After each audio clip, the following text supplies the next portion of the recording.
You do not wake to a bell. You wake to cold that has weight. Stone that pulled the heat from you all night through a plank they call a bed. Under a blanket too thin to matter. Your breath stands gray in the air. The cell smells of lime and old sweat, and the slop bucket in the corner that no one has emptied since yesterday. Somewhere along the iron landing, a man is coughing, the kind of cough that does not get better. No one answers him. No one speaks. Speaking is not allowed here. You were not sentenced to die, but this place was built to take a year off you for every month you stay. You are not a villain in a story. You are a number stitched onto a coarse gray jacket, a man who owed money or took bread or was simply poor in the wrong street at the wrong hour. The door is iron. The window is too high to show you anything but a square of weak gray light. Yesterday you had a name. This morning you have a cell and a stretch of hours, and the hours are the first thing here that means to break you. Beyond the gate, inside the same walls, the governor sleeps in a warm house. He has eaten meat. He has a fire, a wife, a key to every door including his own. The chaplain will tell you your suffering is good for your soul. The surgeon will weigh you on the way in, and weigh you again on the way out, and write the difference in a ledger as if a man were a sack of coal. Comfort still tries to call itself order. Hunger learns the difference quickly. You did not arrive here by any great wickedness. A magistrate looked at you for the length of a yawn, in a room that smelled of ink and other men's fear, and gave you months for a thing that hunger had decided long before you did. There was no trial worth the name.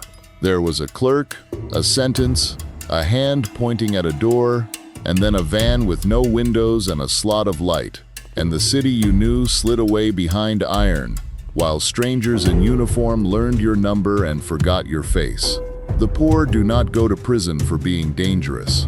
They go for being poor where it can be seen. If you want to keep seeing history from inside the cell instead of the comfort of the page, subscribe and stay down here where it was actually lived. The first thing that tries to kill you is not the rope or the lash. It is the cold. The cell holds the night long after the sky has given up on it, and the damp comes up through the floor and into your chest and stays there. You were given a plank to lie on, raised an inch off the stone, and on the bad nights even the plank is taken as a punishment, and you lie on the floor itself. Cold is patient. It does not need to hurt you all at once. It only needs you weak by morning, and you are. Then the food, if you can call it that. A pint of gruel they call skilly, oats boiled thin in water until it is neither drink nor meal, and a lump of coarse bread weighed out to the ounce, so that no man gets more than the rule allows. There is no taste to ruin and no strength to gain. The diet was designed by men with full bellies to be exactly enough to keep you alive and exactly little enough to keep you afraid. You eat it fast because you are starving, and slow because it is the only event of the morning. The water is the next quiet killer. It sits in pails, drawn from sources no one questions, and it carries more than thirst. You wash in it when you are allowed to wash at all, in cold that bites, and you drink it because the body does not give you a choice. What goes into the bucket in the corner and what comes out of the pail are closer neighbors than anyone in charge wants to admit. And in the bad seasons there is the fever. They call it gaol fever, and it has emptied whole wings without a single trial. It rides in on the lice that are already in the seams of your jacket, in the breath of the coughing man down the landing, in the heat of too many bodies kept too close in air that never moves. You will not see it coming. There is no first symptom that looks like death. There is only a headache, and then a heat, and then a man who answered the roll call yesterday is carried past your door this morning under a sheet, and the wing is told nothing, and the work goes on. Before any of this, you must empty the bucket. They call it slopping out, and it is the first ceremony of the morning. Each man carries the night out of his own cell down the landing to a sink shared by 100. And the smell of it fills the wing and settles into the porridge and the bread and the back of your throat. And you carry that smell on your hands into the rest of the day because the washing when it is allowed, is a splash of cold and no soap worth the name. Disease in this place does not need to be invited. It is built into the routine. Even the chapel is made to wound you. You are marched to worship in a room cut into narrow wooden stalls, each man boxed off from the next, able to see the chaplain and the cross but never the face of another prisoner, singing the hymns into a partition a foot from his nose. They took the 1 hour that might have held a little warmth, a little company, and they engineered the company out of it, and left you alone with God and a wooden wall, while a man 2 feet away wept and you were forbidden to turn your head. This is the cruelty with no face. More men leave this place in a parish coffin from the fever and the cold and the slow starving than ever leave it from the lash. The rope is for the few. The quiet diseases are for everyone. You have not broken a single rule yet, and your body is already losing. If you think the cold is the cruelty, you have not understood the place at all. The cold is only the welcome. Wait until they put you to work, until they hand you a labor built for no purpose but to grind you down, and you learn what the long hours are really for. Stay where you are. The day has barely begun. The bell that does come is not a kindness. It forms you up, and you learn the second law of this place, the one the cold only hinted at. Here you do not speak. Not to the man beside you, not to the warder, not to yourself above a whisper. The separate system they call it, and they mean it as a science. A man left alone with no voice but his own, they believed, would meet his conscience and be remade. What he meets instead is the inside of his own skull, hour after hour, with nothing to push back against. And for many men, that is a door that does not lead anywhere good. When you are taken out to the yard, you are not allowed to be seen. In some of these places, they put a peak on your cap or a cloth across your face, so that no prisoner can know another, and you walk your circle of exercise as a hooded shape among hooded shapes, each man an island, each man forbidden the one thing that makes the hours bearable, which is another human voice. You can be in a building with 1,000 men and be more alone than a man lost on a moor. The mind is not built for this. Some men talk to the wall and call it company. Some count the bricks until the numbers stop meaning anything.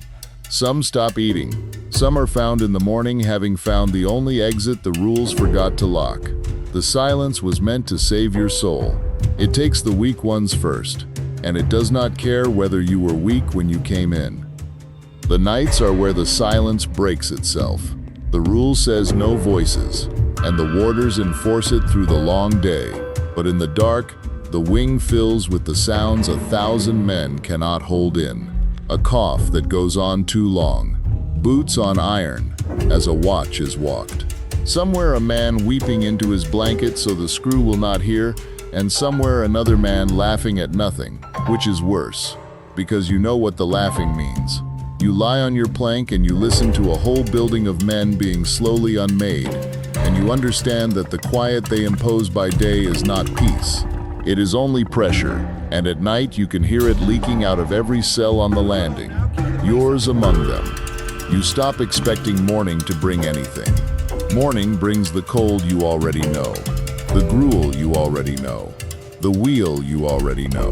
The body wants to mark time by hope, by the idea that something ahead is different from this, and the place is built precisely to take that away, to make every hour the twin of the last, so that a sentence of months becomes not a length of time, but a single gray hour repeated until you can no longer feel its edges. Then the labor, and here the place stops pretending.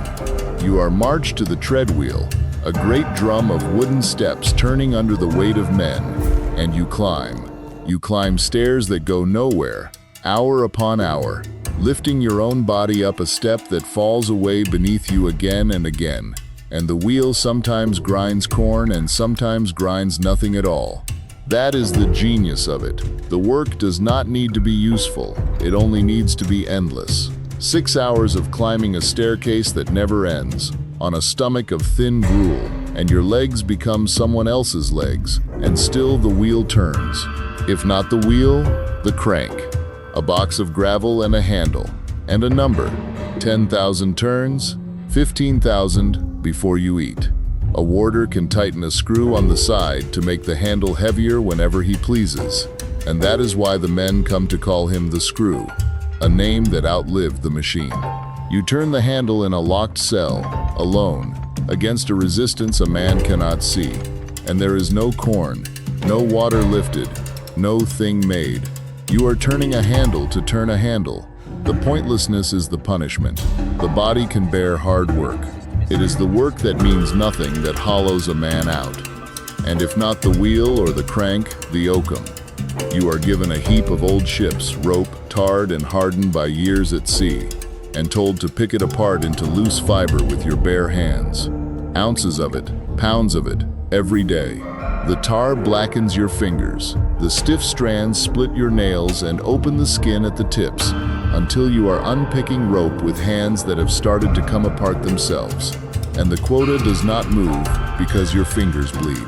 Quietly, in 1,000 cells, men sit and tear at rope until the light goes, and that is a day. If a day like this sits heavier than anything they ever filmed, leave a like and pull someone else into the cold with you. There are other labors, each one its own small hell. There is the shot drill, where a line of men lift a heavy iron ball, carry it a few paces, set it down, and carry it back, over and over in the cold, until the arms shake, moving weight from one place to another and back again to no end but exhaustion. There is the endless sewing of mailbags and the picking until the eyes fail in the bad light. The names change from one prison to the next. The principle does not. Take a man, give him strength enough to suffer, then spend that strength on nothing, and call it correction. And not all the cells on these landings hold men. In another wing, there are women set to the same silence and the same picking, and somewhere there are children, small enough that the uniform swallows them, given to the treadwheel and the dark cell and the rule of no voices, because the law of the time could not imagine a poor child as anything but a small criminal. You do not see them.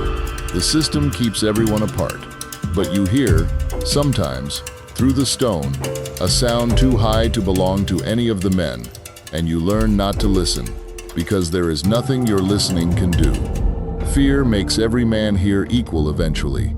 In the yard, the gentleman who forged a check and the boy who took a loaf shuffle the same circle in the same silence, and the wheel does not ask what you did before it puts you on the steps. The law outside drew fine lines between one crime and another.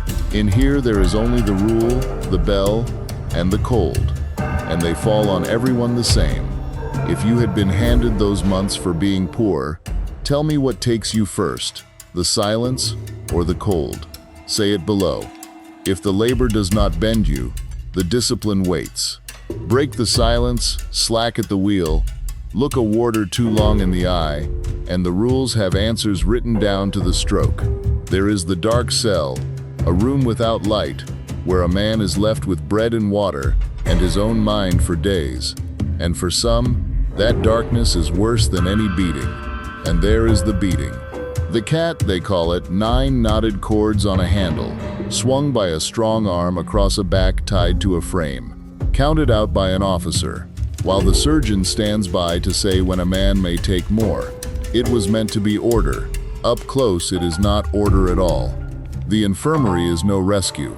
It is a colder room with more beds, where the surgeon moves quickly because there are always more men than hours, and where the fever that emptied your wing now has the sick gathered in one place to share it more easily. A man goes there hoping for rest and finds the same thin diet, the same damp, and a neighbor whose cough is the last thing he will hear. The dead are carried out before first light, so the living are spared the sight, and a plain box goes into a plot with no stone, and somewhere a clerk writes a single line, and that is the whole of a man recorded by the machine that wore him out. A wound here does not heal the way a wound heals at home. There is no clean water to wash it, no rest to give it. The same coarse cloth rubbing it raw, the same cold keeping the blood slow. A split from the rope, a cut from a fall on the wheel, a back opened by the cat, and days later the edge of it is hot and red and the redness begins to travel. And a man who was punished for idleness dies of the punishment in a cot in the infirmary. And it is written down as a fever, which in a way it is. There is one more thing the clean histories leave out, and you will feel it long before you see it. It is the weight of the time itself, not the labor, not the cold, but the simple fact that tomorrow will be this day again, and the day after, and that the wheel and the silence and the gruel do not end because you have had enough. Men can stand pain that has a shape. It is the sameness that breaks them, the gray hours stacked one on the next with nothing to mark one from another, until a man cannot remember how long he has been here or who he was before the number. There is no one coming to soften it. Letters are rationed to a few lines a few times a year, read first by an officer who blacks out anything that sounds too much like life.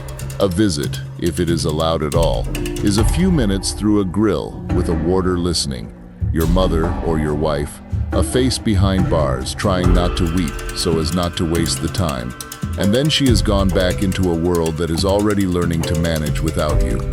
The place does not only take your body, it cuts the threads that tie you to anyone who might remember you were ever more than a number. And the worst of it is that it works on you slowly. So slowly you cannot point to the hour it changed you. You came in counting the days. By the second month you have stopped, because counting is its own kind of pain. You speak less even when you could. You flinch at a voice. You catch yourself staring at a wall the way the broken men stare, and you pull back from it. And the next day you do not pull back so quickly. The silence was meant to remake you, and in a terrible way it does. It just does not make the man they promised. Say you survive the day. Say the bell calls the labor to a stop and you are marched back to the cell that froze you last night to do it all again. You have not won anything. You have only reached the next identical hour. The cough down the landing is closer now. The man who was on the wheel beside you this morning was not at supper. The cold is already in the cell waiting for you, patient as ever, and your hands are a day worse than they were. And for the ones who went too far, or were said to have, there is the last door at the end of the wing, the condemned cell, where a man is kept apart and watched so that he cannot cheat the rope, and fed a little better in his last days, because the law likes its endings tidy. Once these endings were public, a crowd, a holiday, children lifted onto shoulders to see.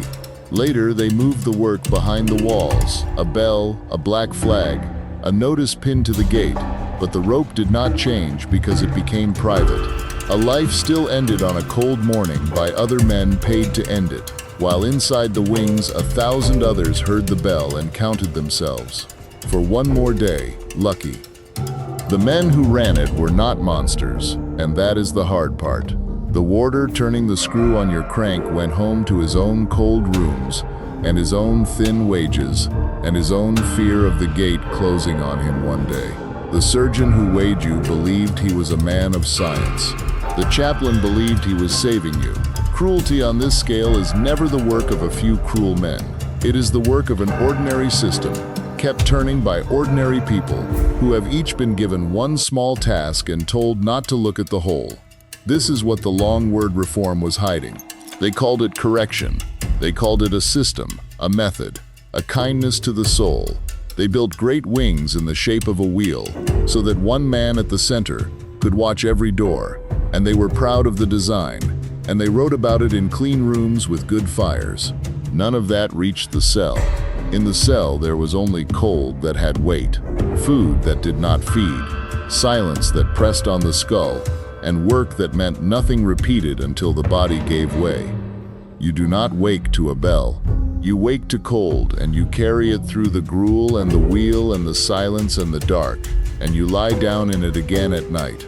And the sentence was never really the number of years. The sentence was what the years did to the man. The rope was the rare ending, loud and remembered. The common ending was quieter, a cough, a fever, a name crossed out in a ledger by a surgeon who weighed you twice and was paid to look away. And if some part of you wants to step inside another of history's quiet horrors, the kind the clean histories were built to bury, there is more of it waiting here. Subscribe. and choose the next life that was never meant to be survived.